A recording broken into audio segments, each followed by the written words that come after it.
encourage move in toward the middle together and be a little, we're not a huge group. If you're comfortable, if you're comfortable. So glad that you're here this morning. Um, we've had such a great weekend with our scholar in residence, who I'll introduce formally in just a moment. Um, we've heard a couple of drashes, of sermons on the weekly Torah portion. We had a session on Israel, its importance, its significance, its meaning, its complications.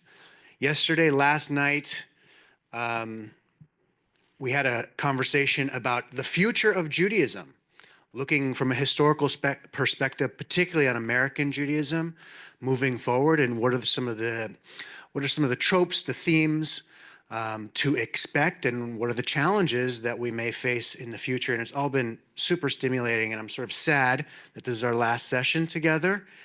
But this morning, we're going to be talking about raising thriving humans, also in such a difficult time in the world. A subject couldn't be more important.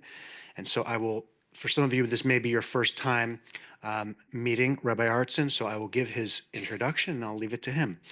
Rabbi Dr. Bradley Shavit Artson holds the Abner and Rosalind Goldstein Dean's Chair of the Ziegler School of Rabbinic Studies and is Vice President of American Jewish University in Los Angeles. Rabbi Artson has long been a passionate advocate for social justice, human dignity, diversity, and inclusion.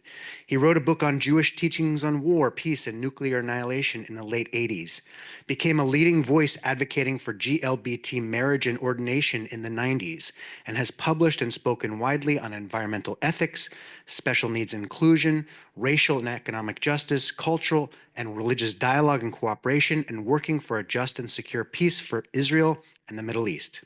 A member of the philosophy department, he is particularly interested in theology, ethics, and the integration of science and religion. He is also the dean of the Abraham Joshua Heschel Seminary in Potsdam, Germany, ordaining conservative rabbis in Europe. A frequent contributor for the Times of Israel and a contributing writer for the Jewish Journal of Greater Los Angeles. He has a public figure Facebook page with over 90,000 likes. Rabbi Artson is the author of 12 books and over 250 articles, most recently Renewing the Process of Creation, a Jewish integration of science and spirit. And as many of you know, he is my teacher. He was the dean of my rabbinical school. He ordained me. And so it's my pleasure to introduce one last time, Rabbi Artson. Thank you.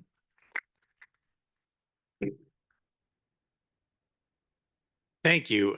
It is really a pleasure to be here and to be with this community. I will tell you what I told your rabbi earlier, which is I can tell after a weekend here, if I lived here, I'd be a member here. You guys are just wonderful, and it's a beautiful place. So there's a lot to think about, and I want to give this a context. When I was a younger man, and I would travel and I would give talks on parenting, I spoke as an expert who knew everything. And then my kids got older, and they revealed to me all of my many flaws. Actually, they haven't revealed all of them. They're still in the process. I think they're pacing me on this, and the ways that I have fallen short and the ways that I have erred. And so now I offer these thoughts in a much more humble and tentative spirit. Every person is a universe. Every person is unique and idiosyncratic. That's true for us. That's true for our kids. And that means there are no general formulae that you can just check off like a recipe. It means, above all, there needs to be kavanah. There needs to be attention paid to the intersection between our unique contour of who we are and our each kid's unique contour of who they are. So I want to think of this more in the context of art than science, right? And all of us are in process. all of us are provisional. We're all on the way. So one of the shocking things about becoming an adult is you discover that adults don't know what they're doing any more than kids do. Well, maybe a little bit more on some areas, but we're all improvising. And that's a horrific discovery. And you discover that at about the point that some little person looks at you and thinks you know exactly what's going on. So take these thoughts in that spirit, that we're in this together. We're all doing the best we can. And remarkably enough, the kids are so resilient that the best we can, while not perfect, is good enough most of the time. The first thought I want to offer is that the raising of thriving people is at the very heart of the Jewish enterprise. And that's not something to take for granted. Many spiritual traditions are about the enlightenment of the solitary individual. Jesus doesn't have kids. Easy to be Mashiach if you don't have kids.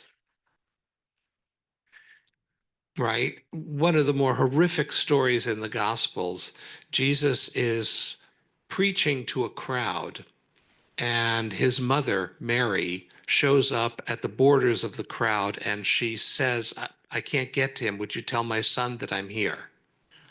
And the message gets to him, and he says to his followers out loud with his mom hearing, he says, I don't have a mother, and I don't have a brother. You are my mother and my brothers, he says to his disciples. A knife in a Jewish mother's heart, right? The Buddha,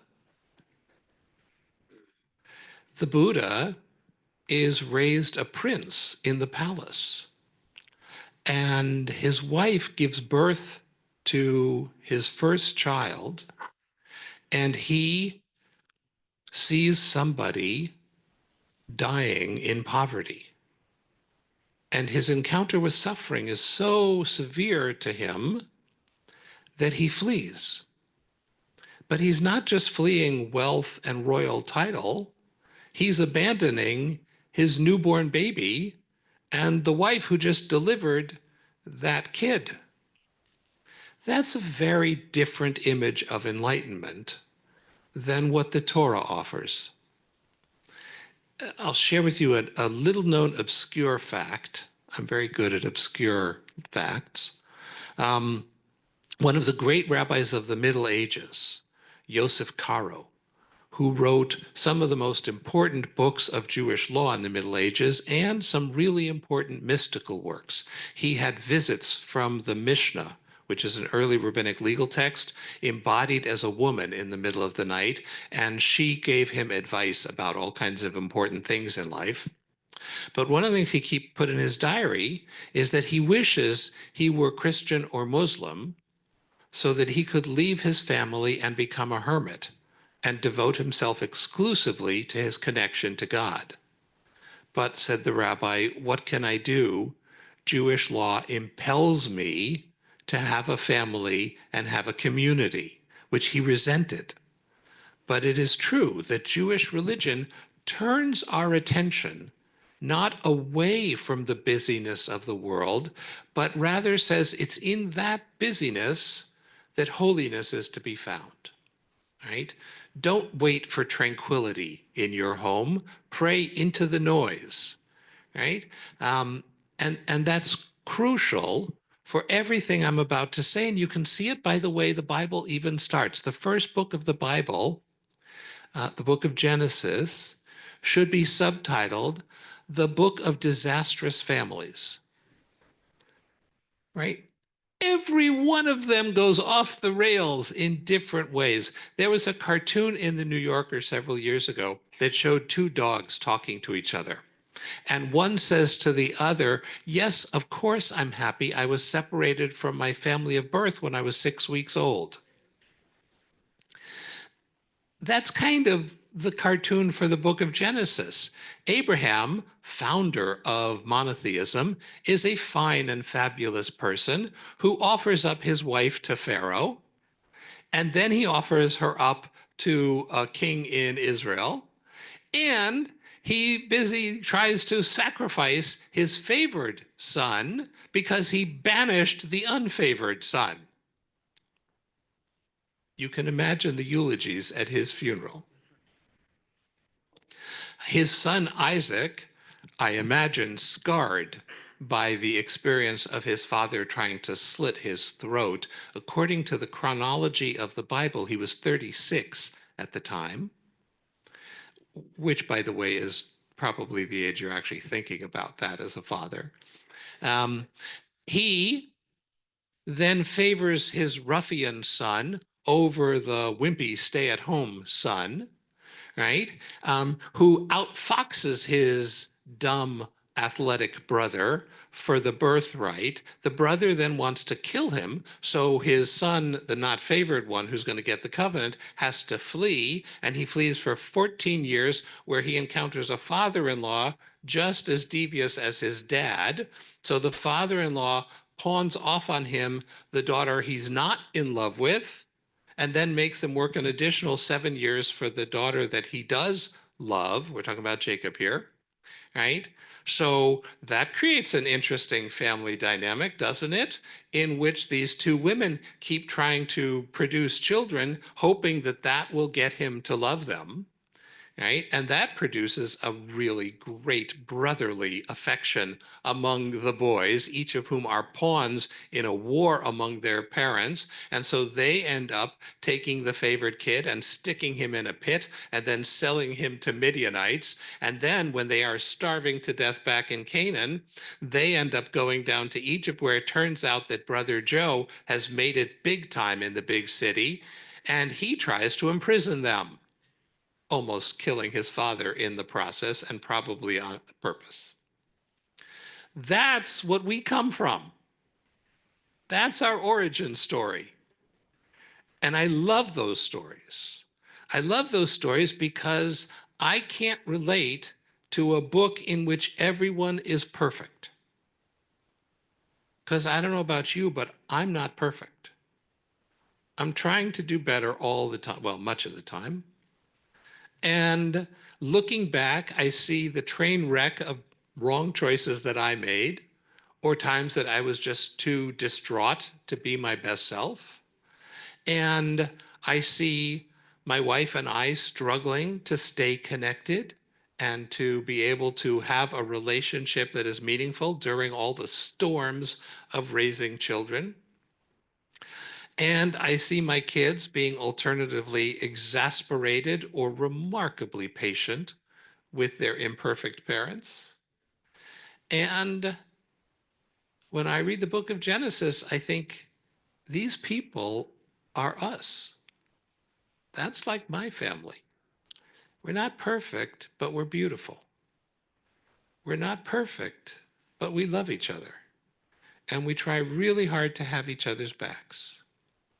And so for me, our tradition is exactly the one I need, because either with your own children, or your nieces and nephews, or your grandchildren, or the kids in the community, our tradition is full of example of adults who help raise other people's kids. And it does take a village. This is that village, right? So we all have a hand in raising the next generation. In fact, our tradition takes that and makes it the role model. In ancient times, rabbis did not work at synagogues. Did you know that? Rabbis in antiquity studied in the Beit Midrash. And you would go to the rabbi if you had a question of Jewish law. But the Beit Knesset, the synagogue, was run by lay people. The rabbis never showed up there. By the way, attendance was much better back in the day. And I think the rabbis were probably happier too, right? But But in those institutions, the rabbi-student relationship was like father to son. The rabbi's student would live in the rabbi's home and eat meals with the rabbi and the rabbi's family, and work the fields with the rabbi and the rabbi's family, and be part of the cycles of life. And that's how you learn from someone. It wasn't just book learning, it was learning how to be human by intimate connection with other humans. Right? And the genius of rabbinic Judaism, it certainly has lots of books and lots of words, and I cherish those books and words, but at the heart of rabbinic Judaism is intimate relationship where nothing is hidden. I'll go so far as to tell you there's a story in the Talmud that one of the students of Rabbi Akiva hid under his bed so that he could hear how does a rabbi make love, which I tell my students that that's automatic expulsion. And we bought a bed that goes, the bed frame goes all the way down to the floor because I don't trust them. And there are wonderful stories of rabbis and their students, rabbis and their children or grandchildren in rabbinic literature that highlight this. I just want to share two. There's one rabbi who was known as an exceptionally talented teacher who kept a fishbowl in his office. Right? And he did it because he knew that people who came into the office would be really fascinated by his aquarium, and that would make them feel open to whatever learning was going on. I think it's beautiful to have a tradition that we don't know anything about the content of what this rabbi taught. We just know that he was sitting there thinking, what might make people at ease in my presence? What would make them forget that they're in the rabbi's study? Right? And so a fishbowl, that's actually not a bad idea. There's a second story about a rabbi who was told he would never be a sage until he would make himself a fool in public. And he never knew what that meant until one day his colleagues came to his house to ask him a question, and he was imitating a donkey on all fours for his grandson. And they said to him, the prophecy about you, this is what they're talking about. A rabbi who's willing to be a fool with the kids. That's what life is all about. So a tradition that's full of that idea, and then I want to broaden it one step further. Ours is also the tradition in which the primary commandment of the Torah, out of all 613, according to Rabbi Akiva, is Ve'ahavta l'reacha kamocha. You must love your fellow as you love yourself. And I want to unpack that because I think it's the most important teaching we have. If you don't love yourself, you can't love your fellow. So for some of us, that's actually harder. It's easier to be compassionate and kind to other people, and we are so cruel to ourselves, so unforgiving of our own shortcomings. But you'll ultimately impose that on others if you don't figure out a way to embrace yourself. But if all you do is love yourself, that's also missing the mark. The goal is you have to recognize that each person you encounter is just as much God's image as you are, and see every other human being as your reacha, your fellow. Right? What a sublime teaching that is. So it means then that raising thriving humans is not just about how we raise our and each other's children. It's also how do we bring out the best in each other? How do we show compassion and kindness to each other? And I want to hasten to add that doesn't just mean the others that you like. It means the nudnik on the ritual committee who every time they open their mouth, you just want to roll your eyes. It means the person at the supermarket who's hogging up the line and not getting out of your way. It means the guy on the road who just cut you off, right? How do you train yourself to see everybody as your fellow and give them some compassion? So I want to offer that one of the ways I've been thinking about Judaism of late is as a technology of thriving. I want to bracket the stuff we're supposed to believe. I do believe much of it. I'm a rabbi. I love God. I love Torah. I love mitzvot. But I want to bracket that because for many people, that's the last door they go through, not the first. So I want to talk to you with Judaism as a way of creating thriving human beings. And it offers a bunch of tools, some of which I want to share today. The first and by far most important is Shabbat. And I want to hasten to tell you, I am not here telling you it's either all or nothing. Almost every sane person, if faced with a choice between all or nothing, would opt for nothing, because all can be really oppressive and inauthentic. But here's the thing I want to tell you about Judaism. More is better than less, and some is better than none. So what if we think of Shabbat as a tool chest filled with all kinds of possibilities? And just because you only reach for two of the things in the tool chest, or you do it inconsistently, some weeks you do, some weeks you don't, that doesn't mean it's not of value. It's all about direction. It's all about growth. And we veto our own growth when we say, well, if I'm not going to do it all the time, I'm a hypocrite. So let's agree to banish the term and concept hypocrite from our vocabulary. There are no hypocrites here. There are plenty of hypocrites that I could point out if I were not speaking with a microphone, but not here. Here there's just imperfect, lovely people trying to do better. So Shabbat offers an amazing tool for that. The idea that we come together once a week to have a meal with the people we love, and we don't rush off to do something else. Who in the world gets to do that? I remember when I was a college student and I was starting to get more interested in Judaism, and I decided that I was going to not do homework from Friday night till Saturday night. I would still write, I wasn't becoming frum, I just wouldn't do homework. And one of my roommates said to me, how in the world can you go through college not doing homework one day a week? And my response then and now is, how in the world can you survive as a human being if you don't have one day a week that you don't do homework? So my sister put a thing online about there was a day where people were supposed to not shop on Amazon and other things because that would redeem the world. Great. And I said to her, I've been doing that once a week for my entire adult life. Join the club. But the idea that we're not slaves to technology, I know that we are all addicted to these things, right? My daughter, by the way, it was news to her that you can use it to make a phone call.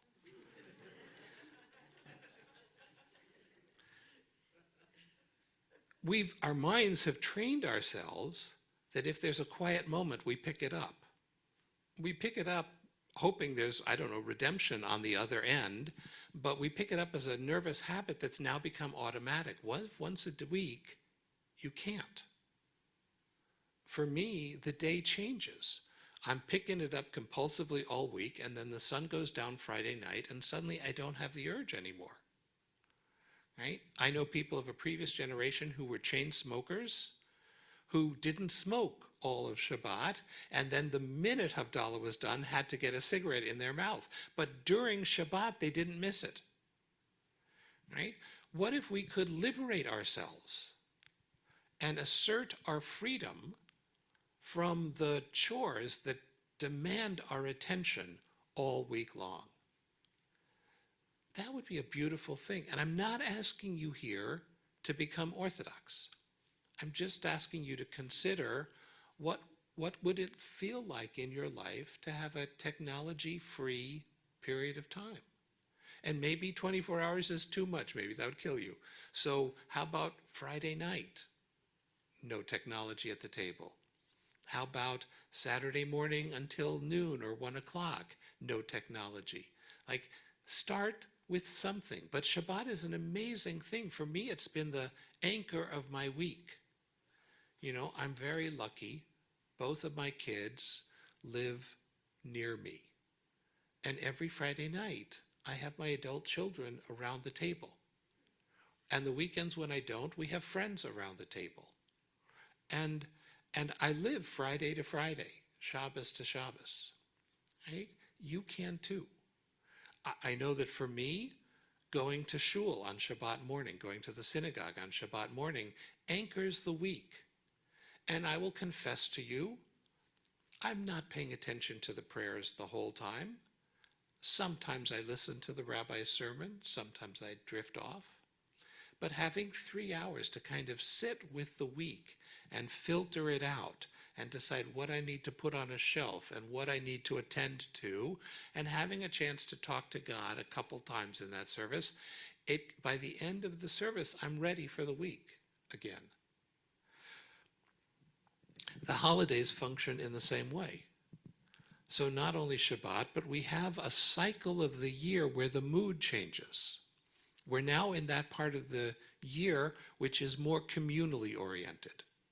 So Purim, Passover, Holocaust Memorial Day, Israel Independence Day, we're in the communal part of the year in which our connection to our people and our history are highlighted.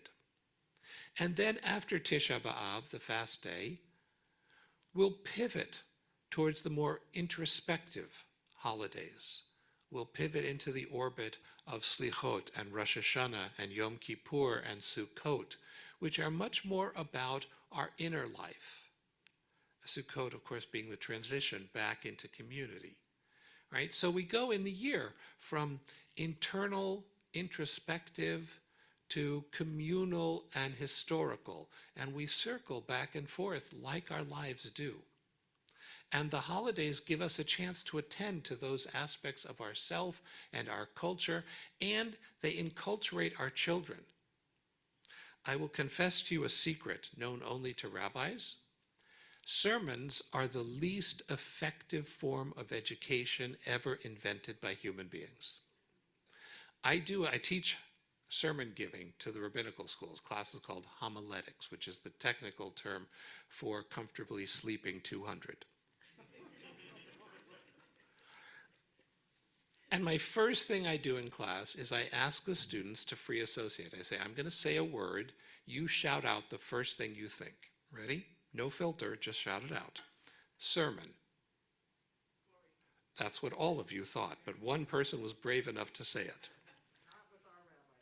Oh, now, of course, this is the exception. Not boring. Not boring. Really, not boring. So I am talking to rabbinical students, and their first word is boring. Right? I think that's actually unfair. I don't think rabbi sermons are as boring as people say they are. But I do think that people learn from watching and absorbing, not from being told. That's why bringing your kids to synagogue is more effective than a sermon. That's why having them go to a Jewish camp or putting them in Hebrew school or a day school, they acculturate even when they don't know that that's what they're doing. My daughter went to Camp Ramah, which is one of many wonderful Jewish camps. She hated all the classes. Like, she would have loved to go to a camp where there were no classes and no tefillot, but it's a requirement. My son, Jacob, who's autistic and couldn't go to Camp Ramah at the time, when he discovered there were non-Jewish camps, said, why would anyone bother going to those? Right? But what's amazing about Shira is if she's sitting at the Shabbat table and I say, honey, lead Kiddush, she doesn't need a book because it's all baked in the hard drive, right? While she was not listening, she was marinating in it. And that's how people learn. They learn by watching. They learn by absorbing. When the kid is in the sanctuary with a puzzle or whatever, not paying attention, everything that's happening is sinking in a very deep way. So Shabbat and holidays are part of the technology. The other thing I want to highlight here for you is community. Judaism is a wonderful community.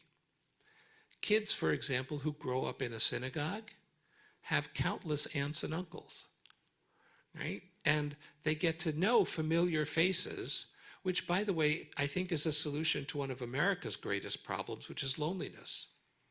You have a lot of grandparents who live far away from their grandchildren. You have a lot of grandchildren who live far away from their grandparents. I have a solution for that.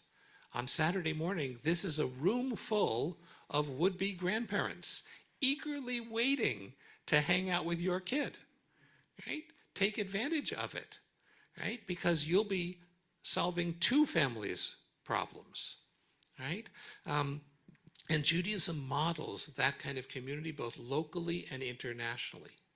The fact that we care so much about what happens in Jewish communities in Buenos Aires, in Paris, in Tel Aviv, is because we really are one large extended family, right? I took my daughter to Uganda, where the Abayudaya tribe practices Judaism as well. And she was able to participate in their services, and she was able to hang out with their teenagers, because anywhere there's a Jewish community, you have cousins. And the amazing thing about the Abayudaya, they don't look like us. They don't think gefilte fish is a food, right? They don't know any Yiddish, right? And yet my daughter could make immediate bonds because of Torah and mitzvot and history, right? That's something precious that Judaism offers for thriving. I have two more things I want to highlight. The fourth is the values and the ethics of Judaism. We put people first, and we're one of the rare traditions in the world that does that, right? When my daughter was 15, I said to her, I want you to know that nothing will ever sever my connection to you. I may not like your life choices. I will always put you first. There is no idea that will get in the way of you and me, ever. I think that's a very Jewish thing to say. And if you haven't yet said it to your kids, you should put it on the docket to tell them, right? And then you have to live it, which is not always so easy, right? But being able to prioritize people, to make people come first, we get that from the big one. Remember when Moses asked God, what's your name? And what God says, I am what I am, I will be what I will be, right? God is saying there's no definition of me possible. And it turns out there's no definition of you either, right? I can define what a mother or a wife is, but my mother and my wife disappear in that definition because it's too abstract, and people are not abstract. People first. That's how you thrive. That's what our tradition offers. And then the last thing I want to say is, as a technology of thriving, Judaism is based on forgiveness.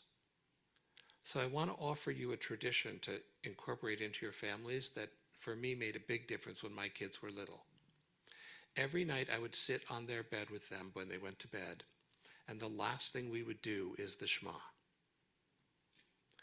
But if you look in a traditional prayer book, part of the evening Shema is, who do you want to forgive tonight? Who did you wrong? And who do you want to say, I'm okay with them, I forgive them? The traditional Jew every night thinks about who wronged them and forgives them before going to bed. And because the prayer book doesn't trust us, the prayer book says, I forgive so-and-so, God, please forgive me, right? We're not better than the others. What if we teach our kids every night to enter sleep with a sense of forgiveness? The other thing that the evening Shema is very effective about is, you know that many kids have ghoulies and goblins hanging out under their beds or in the closet. And it turns out that the medieval rabbis started the practice of Shema on the bed as a way of fighting demons. It's very effective. I can tell you from personal experience, my bedroom has been demon-free since I started saying the Shema at night. Yours can be too. So if you have kids who have a little anxiety at night, the evening Shema is a chance to let the anxiety go. God is watching. You're safe. Go to sleep. Right? And it's a beautiful bonding parent to child. In my case, my grandmother used to say the Shema every night before going to bed. So I would sit on my children's bed thinking that she was hovering with us. Right? The generations come together every night before you go to sleep. There's no beautiful way to go to bed better than that. So if you haven't been doing it with your kid, start Kriyat Shema. And if your kid's not living at home, do it yourself. But right before you start saying Kriyat Shema, think of the loved ones who you want to invite into the room. Your grandparents, your parents, a sibling, someone who's not there physically, who you want to take with you into your Shema. And then imagine saying it with them. There's so much that our tradition offers for authentic humanity. In a world that is so distracted by glitter, by wealth, by prominence, by argumentation, our tradition centers human relationship and human thriving. It's about love and solidarity and respect. It's a conviction that we are not trapped by our past. Our past empowers us to create a better future. It's an obligation for compassion for ourselves and for each other. It's the recognition that the people who came before us have built a tradition in which our people thrived in the most difficult of circumstances. The resilience of the Jewish people is not because we are biologically superior. I mean, look at us and look at Scandinavians. It's clear that we're not biologically superior. But what we have is the world's greatest secret weapon of humanity, a tradition that teaches us that we and everyone are made in God's image, and that it is the mission of each and every Jew to shine and to thrive and to raise up thriving people. So let's go to it.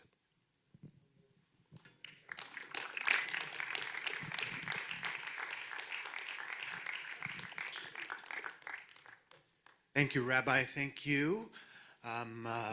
Very stimulating and inspiring talk as always. And I wanted to open it up to questions for anybody to ask. Where were you 25 years ago? I was learning all of this.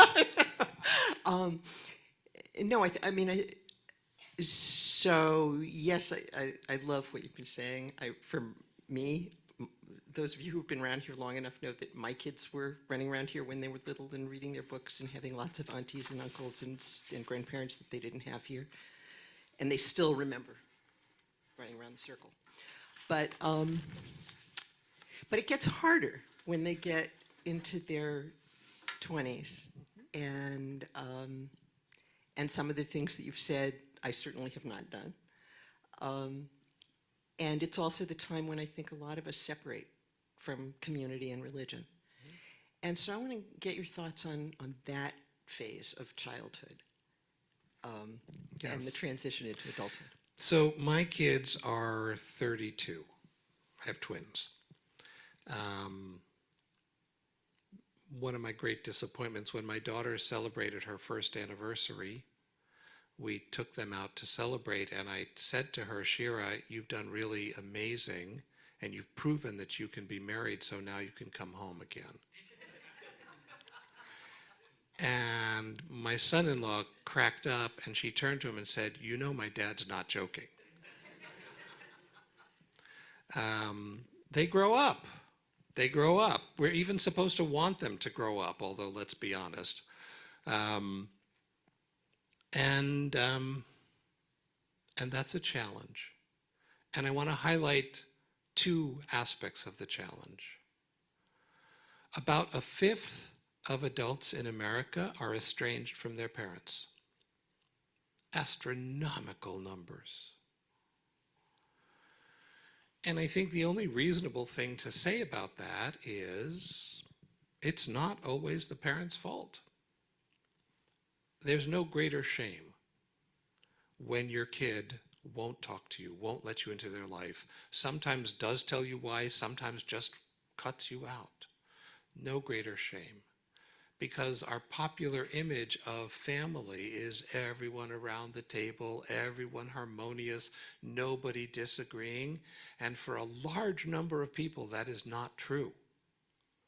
And for a large number of people, they have no clue what happened. Just gets presented to them. Or they do know what's happened, they are apologizing for it and not being forgiven. So I want us to show compassion to those people. I want to tell people not to feel humiliated or shame. Human relations are very, very complicated. None of us should judge because you have no idea what's coming down the road, and you'll want compassion if you ever find yourself in such a position. So those people need some extra love. I also know that the greatest plague in American personal life these days is loneliness and anxiety. And I don't think it's a coincidence that that goes along with lower affiliation rates than at any point in the country's past. So it's very frustrating to have the solution and not have people willing to entertain it, right? You're lonely because you spend your whole life trying to build a life around what costs money.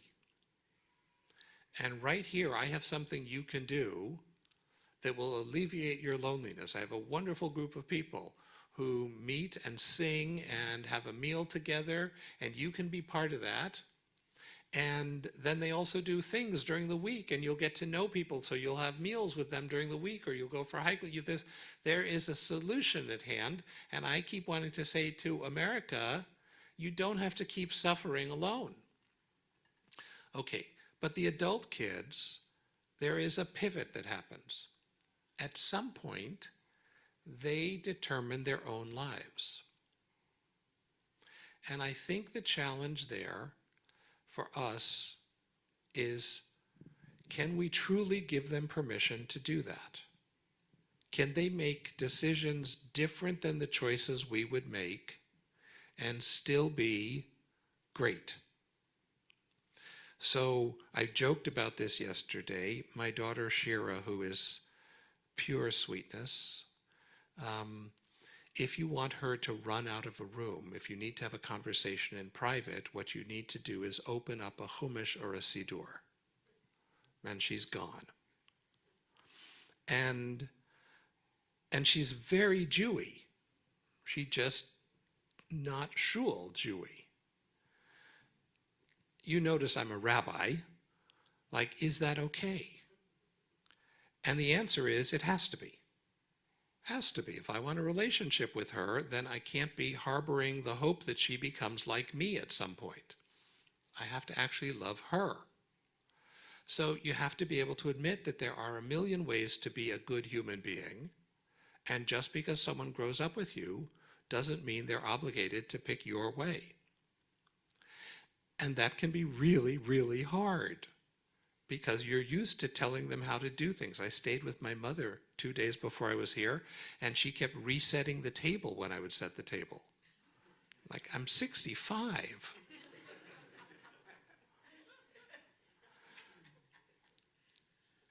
So letting our kids be people is really, really full-time work. And then part of that is finding ways to have points of contact with them that they're willing to enjoy. And sometimes that's a meal, and sometimes that's a text, and sometimes that's, I don't know, sending something in the mail or a gift or whatever. But the task that falls to us, because we at this point need them more than they need us. Which, by the way, is how it's supposed to be. right? Because they will need to live life without us someday, and you want them to thrive. But the problem is we're living longer. So during that time where we have successfully taught them to live without us, we're saying, but wait, I'm still here, right? So navigating that is an unprecedented challenge.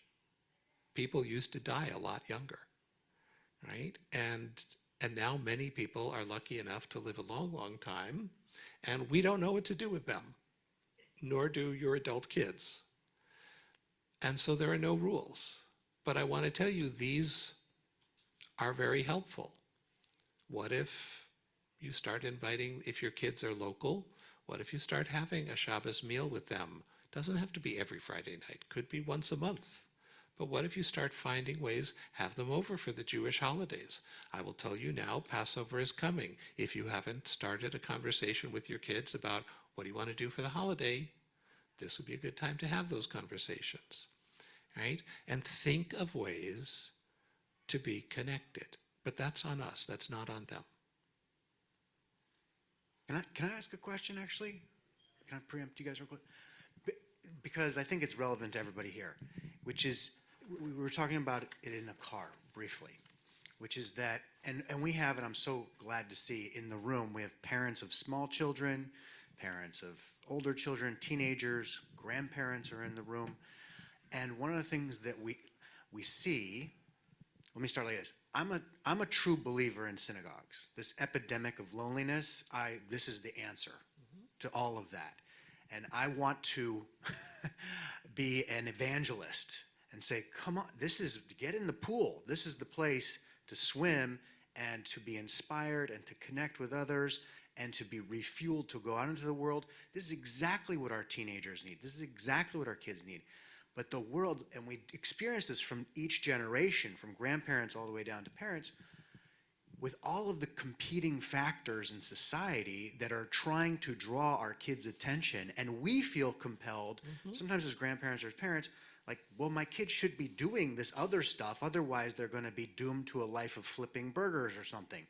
And how do you understand that challenge? How do you break it down? What are the factors that are at play? And do you have ideas? Yeah, for how to I address do. And I'm going to start by nitpicking one of the things you said. Get it out of your head that flipping burgers is the same thing as an unsuccessful life. What you want is for your kids to be happy. And happy comes in all kinds of ways. And if your kid is happy flipping burgers, that's a success. Right? So I think in the Jewish community, like many white identified, upwardly aspirant communities, we have conflated a certain kind of work and income with happiness. And there's not a single study out there that verifies that. Right? Once you earn a certain amount of income, then the greater income does not correspond to greater happiness. And anyone, no matter what their income level, if you ask them, are they earning the right amount of income, will tell you they want $25,000 to $50,000 more, and then that would be enough. Even Musk and Gates don't think they have enough yet. So that's pretty obviously a dead end, right? There are a lot of other worthy things in the world. Part of the challenge of being a conservative Jew is we don't think that all knowledge is contained in the Torah and the Talmud. Here's news. The Talmud doesn't think that either. The Talmud says, if you only have Torah, you don't even have Torah. Right? If you want to appreciate Torah, you have to be scientifically literate. You have to know about the universe that you're praising the creator of. You have to know what human health is involved. That's why there are so many doctors in medieval Judaism. You have to be able to know the humanities to be able to appreciate what great literature the book of Psalms or the Torah is. You have to know human history to understand how extraordinary the arc of Jewish experience is. If you just know Jewish, you won't even know Jewish. So it's a real challenge. How do you find ways to give your kids sports, ballet, music, whatever else, and also root them in meaningful Jewish identity. I have a very unpopular answer to that. You cannot bequeath what you do not own. So kids are heat-seeking missiles of insincerity. You drop them off at Hebrew school and leave, and what they learn that day is grown-ups impose Judaism on children. And someday I too will impose this thing on my kid. Right? If you want to teach them that the reason we're imposing this is because it makes our life better, they need to see you doing Jewish. A Jewish book on your bedstand, a study class that you're part of, opening a prayer book when you don't have to, living a rhythm of Jewish life. They'll notice that. And then, ironically, it turns out that if you are living a rhythm of Jewish life that's meaningful, then the time they spend at ballet or whatever else, you suddenly have time for. So I want to encourage people who are, if you are committed to this is a way of being human that's really enriching, it has to start with us, not with what do we do for the kids, right? Because they'll know that. If the game plan is the minute the bat mitzvah is done, I'm out of here, says the parent. The kids know that. They're not stupid. So this has to be a commitment for your own spiritual growth. It has to be what you're doing for you, and because of that, you want to share it with them. They'll pick up on that too.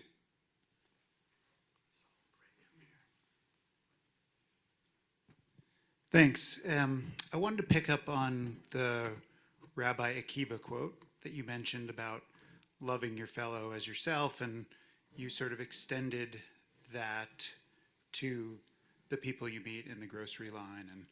And I think if I wanted my son to imbibe a Jewish sense of universalism and sort of tikkun olam at the heart of Judaism, I'd be down the road at Road of Shalom, which is the thriving Reform shul.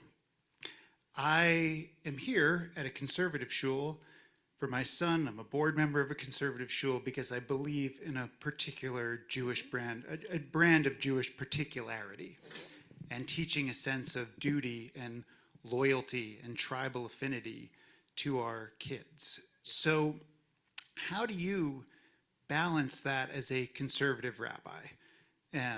How do we teach that sense of particularity and fierce loyalty against the backdrop of obviously wanting them to be ethical human beings and care for a broader circle, but recognizing that we live in a dangerous moment for the Jewish people, and we want them to be fierce to that? Great. So here's the nag in me. I just want to tweak one thing you said. My embrace of Jewish tribalism has nothing to do with other people hating us.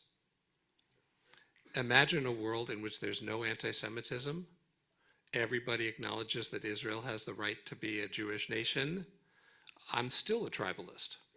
Okay, so don't peg it to anti-Semitism. Okay, so here's what I want to point out to you. There is nothing so tribal, so particularistic as universalism. Because the invisible barb under the surface of universalism means be just like me. When the Bolsheviks invited people to be universal Marxists, they meant like them. When the French Revolution wanted everyone to be part of humanité, they meant like them. No universalist notices that what they're doing is imposing their tribe on everybody and posing that as the ideal. Universalism is the most brutal form of particularism. And particularism, if understood correctly, is the only path to universalism, which is, I'm going to celebrate my Jewish identity as part of the family of humanity, and you should celebrate your tribe as part of the family of humanity, and we should not put up walls between us. We should learn from each other and celebrate each other. I want you to be part of your tribe, and then I want you to share the harvest of your tribe with me. My life is better because I have neighbors who are different than me too, not if they become bland universalists. Then they got nothing for me, right? It's meaningful when we each bring something to the conversation. And I think that means for Jews, dig deep into your Jewishness, right? Because otherwise, who needs what you have to bring? So it's the wrong kind of universalism, right? And note, in Jewish terms, there is no Hebrew way to say either universal or particular. They are both not Jewish concepts, right?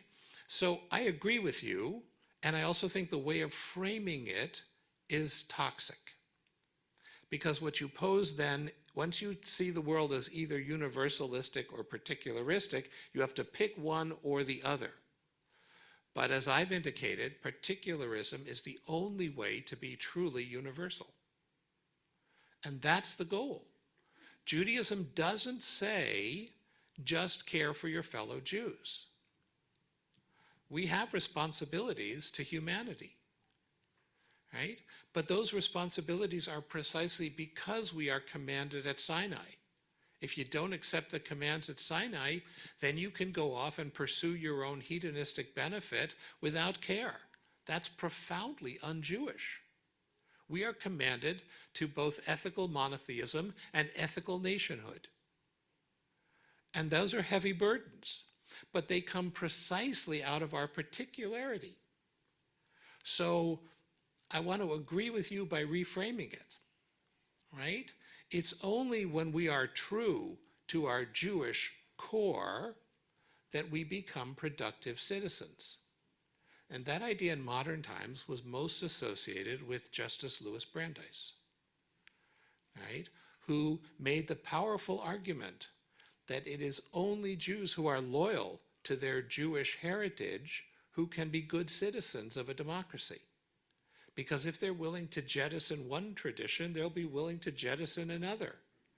But the orientation of honoring tradition, honoring history, honoring identity, that transfers, right? And that's absolutely true. So I salute other movements' universalism. I think it's a beautiful thing, but I think they are slaves to a misguided definition of it that undermines their own mission. Because if all Judaism is about being a good person, you can do that without knowing Hebrew and save a lot of time for the Little League and the ballet class, right? But it turns out there is no such thing as a neutral good person. Everybody has a particular idea of what goodness looks like, and our tradition's contribution to world wisdom is among the best. And we owe it to the world to share that. Yeah. Thank you. I wanted to, when you talked about forgiveness and knowing like the context we are in, I used to feel this way. I used to raise my kids this way. And I feel like I have a different approach now with raising the kids, with actually bringing more awareness of the dangerosity of being Jewish. Yes. Which is a very different approach. How do you reconcile forgiveness and this? Great. So here's one of the many things I love about Jewish tradition. You are obligated to forgive once the other person has sincerely apologized and made it right, but not before. So if someone has their hand on your throat, you don't owe them forgiveness, you owe yourself to protect yourself. You can worry about forgiveness when they say, I don't know what overcame me. I'm so sorry. Let me compensate, and I'm going to go to jail, and that will serve as an atonement. Then if you want to forgive them, our tradition has some things to say about that. But the Christian notion of forgiveness, which I think is dead wrong, is that you're supposed to spontaneously and without any good reason overlook every assault. Jesus famously said, if someone slaps you, turn the other cheek. You know what happens when you turn the other cheek to someone who's slapping you once? They slap you twice.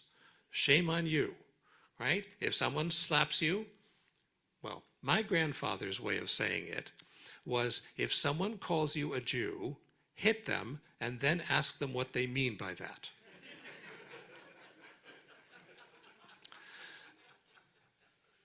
And I think there's a lot of wisdom there, right? We spent 2,000 years being Christians' fantasy of religious powerless. And it didn't work.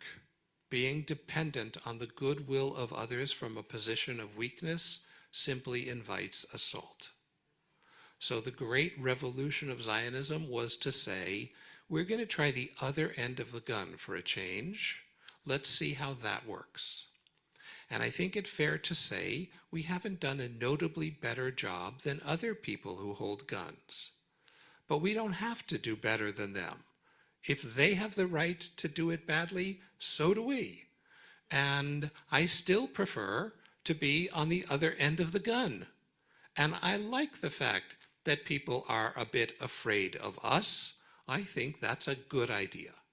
So when I say forgiveness, and I guess I need to clarify that, I don't mean unilateral, unearned forgiveness. That's lunacy, right? I mean that let me be very pointed about that, should at some point there be a group of Palestinians who say, we have been wrong in trying to eradicate the Jewish state, our goal should be living side by side, and we are sorry for our miserable way of responding to you for the last 100 years, then I would hope that at some point the Jewish people would say, we also responded out of rage sometimes. We regret that too. Now let's focus on how we can live side by side. But we're nowhere close to that. And when people are assaulting you, the correct response is to prevent them. I hope that clarified. Thank you for your insights this morning. I think they were really great. And, you know, a lot of things you said about Shabbat and synagogue and stuff is for people who are already in the door. You know, we are here today, so we have some level of commitment and engagement. I guess, what advice do you have, or what's your point of view on people who are not even, you know, they're not even coming to synagogue, and how do you see that? Most of the Jews who are not coming to synagogue are my relatives. Yes, I understand. So I have a neurotic relationship with them, just like we all do with our families. Serious answer, don't preach. Don't tell people, I'll solve your problems by coming to shul. Invite them for Shabbat dinner. And then invite them to another one, and then another one.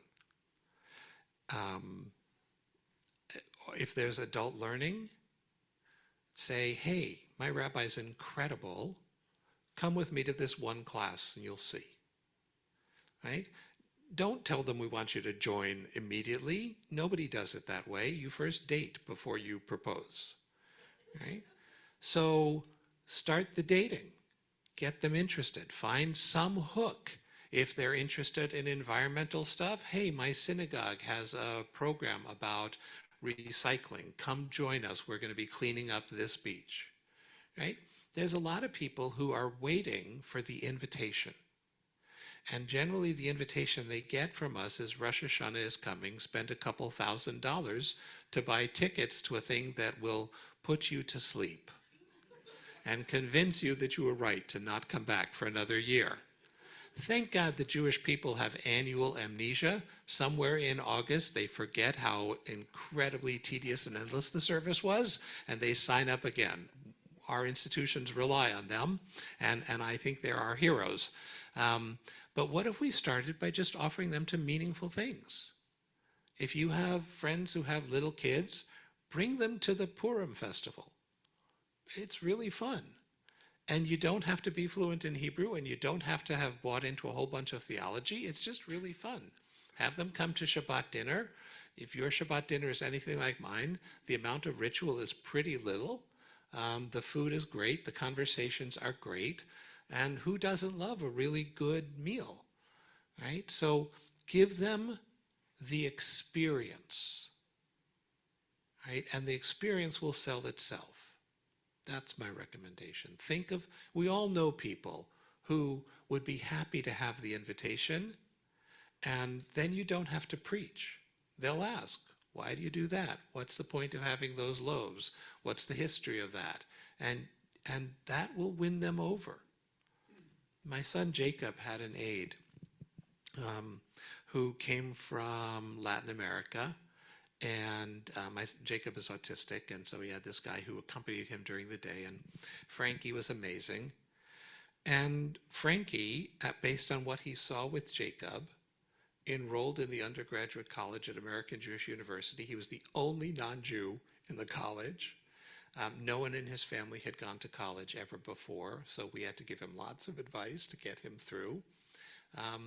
He fell in love with Beatrice. They both converted. I had to get them into the conversion program, and then I had to find them a Moel, and then something they did not train me in rabbinical school for, I had to sit with him while the Mohel did his work, while his girlfriend got to be in the other room, and they gave her a drink. Like, that's ridiculous. And Frankie and I now meet once a week, Monday nights, to learn Hebrew, right? It sold itself. We weren't trying to convert our aides. He was just part of our life. But the life is wonderful. So people don't know that. They think that there has to be an ideological consent, but that comes last. Just start having people be part of your Jewish celebrations. So I'm wondering for a little clarification, on something. You said that you told your daughter Shira, and one should tell their kids, sort of unconditional love. I love you no matter what. I grew up with a very conditional love of, I'll be behind you, with my mother, I'll be behind you, you murder somebody, I'll support you. But if you marry somebody not Jewish, you intermarry, you're out. Don't know you, and she actually followed through that in her will. And so that was her red line, was intermarriage. Anything else, okay, but intermarriage, no. Are you saying that parents should never have a red line and they should never condition their love? Or are you saying to minimize the red line of conditionality? What are you saying? And obviously, conditional love is difficult as a child. I am not here to criticize your mother. But I will tell you, for me, the kid did not sign a contract with me. Like, they became my kid because of my volition, not theirs. And there is nothing my kid could do that would make me sever ties with her. Nothing Jacob could do that would make me sever ties. And I think it's important for them to know that. They also know that I disagree with some of their choices. They even know that I dislike some of their choices. When Shira introduced me to the guy who she ultimately married, she said to me, you know, Daddy, he's different than my significant others in the past. And I said, Shira, you never dated a significant other. Every other you dated was insignificant and unworthy. He's the first significant other you brought home. You don't have to like or approve of your kids' choices, but the love has to be unconditional. And here, my role model is God. God's love is greater than God's anger.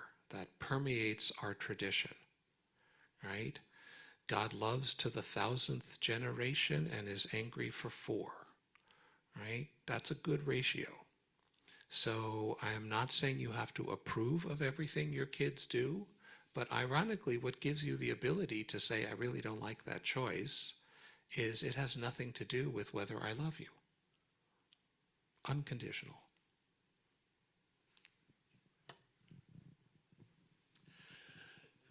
So, Rabbi Artson, I totally appreciate the controversial pieces that you've waded into, the intermarriage, tribalism, anti-Semitism, Israel, and you just started to make a foray into the point that I was going to ask about, which is the true controversy.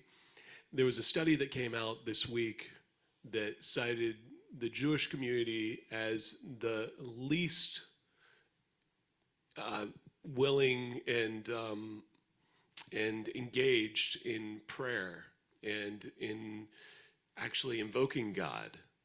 And I'm going to ask about the controversial topic about our complete avoidance of talking about God to our kids. And what does that mean for us as Jews, as Jewish parents, as Jewish leaders, if we are taking God out of the equation? And what is our responsibility? When I grew up, I was an atheist. I knew there was no God. I knew there was no purpose. I will tell you that growing up in the Bay Area as an atheist was really cool. There's a lot of great things to do in the Bay Area if you're an atheist. This is an excellent place to be an atheist. And in college, I mean, the problem for me was always my mother, the atheist, is very, very moral. She's one of the most moral and ethical people I know, and she doesn't have a theoretical grounding for it. Because for her, there's no larger purpose, no higher meaning. And so I would say, well, when you say something's wrong, what you mean is you really don't like it. And she knows that that's not the case, but she has no way to defend that. So I was thinking about that. And then in college, 2 of my roommates were very strong Christians. And I had always equated religious with stupid. And there's a great deal of evidence to support that, by the way. And yet these 2 roommates were brilliant and kind and thoughtful and deeply religious. And I knew I couldn't believe their story. So I went to talk to the Hillel rabbi, and he said, there's no neutral place to think about God from. You have to just try being a believer and see if it works for you. So he gave me a 2-month assignment. I had to go to synagogue services every Saturday for 2 months. He said, less than that, you're going to worry about, do you stand up? Do you shuffle backwards and forwards? Do you bend? Like you need to go enough so that you know all that stuff. And then he also gave me a book to read by Franz Rosenzweig, who is a German Jewish existentialist thinker. And I fell in love. I fell in love first with God. And admittedly, this could have been hormonal. This was the same semester that I met Ilana, who has been now my wife for 40 some odd years. And I am nothing if not loyal. Same woman, same God, all these years later. But I fell in love with God. And I have a very personal relationship with God. And that's, for me, at the center. I know for some Jews it's not. For some Jews, Judaism comes first and then God is a corollary. That isn't true for me. I'm perfectly comfortable in American civilization. I went to Branson. Every year, I don't know if they still do this, they used to take candles in Dixie cups and walk around Ross singing Christmas carols. I'm one of those Jews who knows the second stanza of Adeste Fideles in Latin, right? And I am completely at home in Western culture. I don't need Judaism because I'm not at home in this culture. I'm thoroughly American. I need Judaism because I love the God of Israel, and the God of Israel commands me to be part of the covenant of the people of Israel. So I'm stuck with you guys because of my love of God. I'm aware that that isn't how everybody gets to Judaism. So I've learned how to talk other languages, but for me, God is absolutely at the center. And I want to say, nobody ever came to God because of someone's incessant talking about God. In fact, there are probably fewer, more effective ways to inoculate someone from loving God than talking about it all the time. So what I would recommend is the same thing I recommended for Shabbat dinners. Don't talk about God. Let your kids hear you talking to God. Let them hear you serving God. Let them hear that factoring into your decision making. Let them hear you observing Shabbat not because it's Shabbat, but because God commands it. There's an interesting piece of Jewish law. If you take something that belongs to someone else, that's me'ilah, that's theft. If you study Torah without a blessing, that's a violation of Jewish law. You start the day with 3 blessings over Torah study because you have to first acknowledge that the Torah belongs to God, and the blessing gives you permission to use God's Torah. In the same way that before you eat, you have to make a blessing because the food is God's. And to get permission to use it, you need to say the blessing. I think that's really powerful. What if we walk around being God's servants? Not in a preachy way. No one wants to hear it. But your kids are watching you very closely. And it matters to them a lot how you live your life with integrity. And if they see that tied up to your integrity is an intimate connection to the Creator of the world, they will have access to it in a way that nothing else will give them access. So I encourage you to model, don't describe.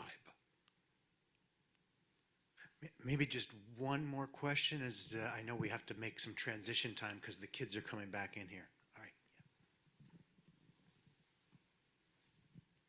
I'd be interested in your view as from the leader of a school, especially from a higher education standpoint. And I understand rabbinic school may be a little different, but what changes have you noticed in terms of the cohorts of students coming through and sort of the morals or how values about that we're teaching our children either in public education or private education just culturally, and how that would relate to parenting?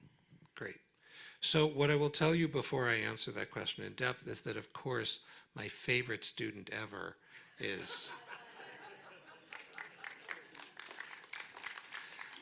was downhill after Paul. The biggest change, I've been a dean for 25 years. And I've always loved my students. I still do. There are no more cookie cutter rabbinical students.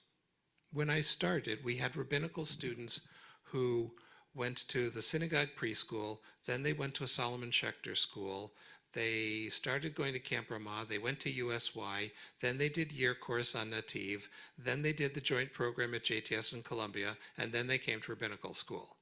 Those guys are gone. They're gone.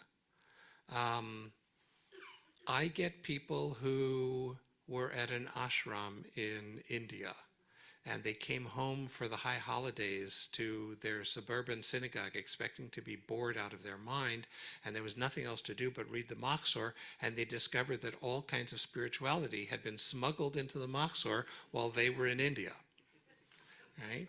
I have someone who is a teacher of fine arts at a university, and he got interested in Jewish art, and he came to rabbinical school. We have about a fifth of our school are Jews of color, We have several rabbinical students who are they, them identity. My students are some of the finest people I know. Their commitments to Jewish values, their love of Israel, their commitment to the Jewish people and to Tikkun Olam are excellent. We are in good hands. I have the most optimistic job in the Jewish world because I get calls from people who say, I want to give my life to the Jewish people, and they are extraordinary people. So the Ziegler School is blessed by its students, and I'm happy to rely on them for the future. Thank you. Thank you. It's such an honor, pleasure to have you all weekend long, and some of you have come to all of the offerings, and I know you've gained a lot from that, and our community is blessed to have you, and I'm always blessed to have you as my teacher, my friend.